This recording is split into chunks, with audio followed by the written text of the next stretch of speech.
mecanismo de construcción en Walsh que consiste en desplazar lo que se quiere decir, dejarlo implícito, para que el lector reponga ese sentido, ¿no?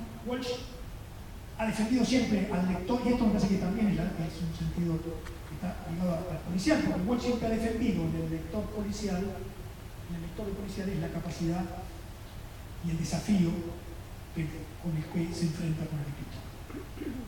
Otro ejemplo todavía más claro y programático es el modo en que Walsh en 1969 elige un cuento para una antología donde una serie de escritores selecciona el mejor relato que han leído nunca.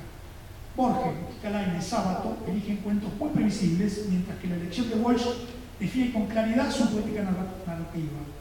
Propone un brevísimo relato chino anónimo al que titula La cólera de un particular.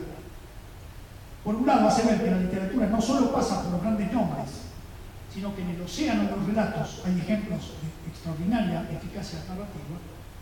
Por otro lado, Walsh politiza la lectura del apólogo chino con una referencia a la lucha de los vietnamitas contra el imperialismo norteamericano. El cuento narra una pequeña situación de resistencia a la autoridad y de coraje individual, y no hay nada en él que haga posible deducir ese contexto histórico, salvo su carácter oriental, salvo el hecho de que sucede en los mismos lugares imaginarios donde se supone que el pueblo vietnamita está frente al norteamericano. La interpretación de Walsh que lee esa historia microscópica como un ejemplo imaginario de una realidad ausente. Se trata de cierta configuración interpretativa que está y no está en el texto y depende del lector para realizarse. El acontecimiento, el hecho es el mismo, ha cambiado el marco de referencia y por lo tanto su significado. La operación política consiste en introducir una nueva perspectiva, un encuadre que permite ver de modo diferente lo real.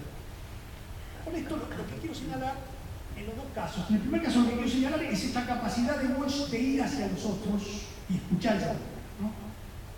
Digamos, ¿no? Ir casi en plano, podría decirse, casi como si en la medida que él se cuenta a sí mismo como alguien que no estaba politizado, que solamente le interesaba la literatura, pero en ese camino es capaz de captar, de escuchar, y como si ese camino tan específico lo hubiera politizado, ¿no? Y luego, en su ficción, esta idea de una ficción muy elíptica, de raíz muy borgiana, digamos, donde, digamos, Borges Hemingway, ¿verdad? La teoría del iceberg de Hemingway. Lo más importante de un relato no hay que contarlo, porque el lector, dice Hemingway, percibirá el sentimiento de lo que no está dicho, ¿no? Es un gran desafío narrativo. Esto lo pone a Walsh en una posición totalmente antagónica con los otros escritores de su generación, como Viñas o como Andrés Rivera, digamos, que han usado la literatura y la novela para exponer ahí, digamos, de una manera muy explícita, por momentos, aquellas opciones políticas, mientras que Walsh trabaja de una manera muy lacónica, con una prosa de gran eficacia, y está todo dicho, pero nada está señalado de una manera nítida, ¿no? Para terminar, quisiera recordar dos situaciones que me parece que nos ayudan a seguir pensando en estas situaciones, no solo en Walsh, ¿no es cierto? Por los testimonios de la que era su mujer en ese momento, Lilia Ferreira, sabemos que Walsh en marzo de 1970, en marzo de 1977 escribió la carta a la Junta Militar, que por supuesto es una carta cuya eficacia verbal es el fundamento de su eficacia histórica, ¿no? No es tanto lo que él dice ahí, que se ha dicho muchas veces en otros lugares,